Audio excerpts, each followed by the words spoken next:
Ética y responsabilidad del médico consigo mismo.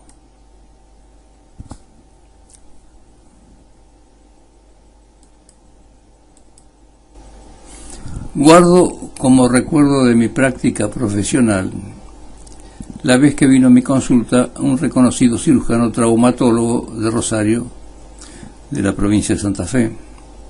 Necesitaba plantearme el problema de su hijo, que en ese momento era estudiante de medicina. El joven presentaba crisis de angustia muy intensas, con accesos de depresión alternados con crisis de ansiedad muy agudas, acompañadas de fantasías de suicidio. Era muy buen estudiante y alternaba con estudios de música. Tocaba excelentemente el piano y componía música. Pero no podía estar solo. En los momentos de soledad era cuando aparecía muy agudamente su sufrimiento. Al interesarme por sus antecedentes, me encontré con que había sido un niño muy carente de cariño familiar, muy afectado especialmente por la falta prolongada de su padre.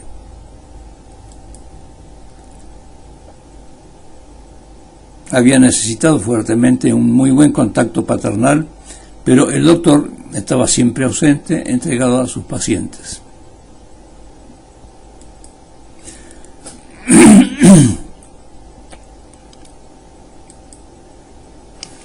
El médico suele olvidar con frecuencia que él es una persona que tiene sus propias necesidades. Generalmente esto lo extiende a su grupo familiar, cuyos integrantes padecen los efectos de ese olvido y de esa ausencia. El médico olvida que tiene responsabilidades para consigo mismo y su convivencia. No es infrecuente encontrar al profesional que tiene muy poca consideración por su salud, por su persona y por su bienestar.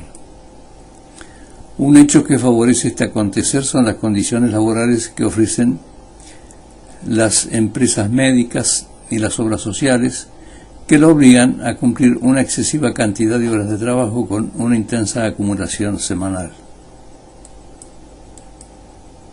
Ocurre a veces que el médico, conociendo la importancia de su profesión, siente un halago narcisista que lo compensa parcialmente en su persona.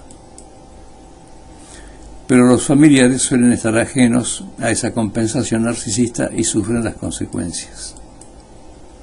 En mi práctica he tenido la ocasión de tener colegas con graves cuadros depresivos y o melancólicos intensos, con uso y abuso de drogas. Es importante saber que cuando la salud del médico no es buena, influye negativamente en su práctica profesional. El médico que no se siente bien, que no siente la alegría de vivir, lo transmite a su paciente. En algunos países esto se tiene en cuenta y se toman medidas para la seguridad del médico y de su familia. Para ello adecuan la cantidad de horas de trabajo, la duración y el riesgo de los turnos de la práctica médica, generando condiciones para que el profesional se desempeñe con mayor bienestar. Es importante que el médico sepa distinguir cuáles son los factores negativos y peligrosos para su salud, como el tabaquismo, el consumo de drogas, demasiadas horas de trabajo, el cansancio físico, etc. No solo que sepa evitarlo, sino además aprender a protegerse identificando los factores de estrés profesional. No debe dudar de pedir la ayuda de un colega cuando note que lo necesita.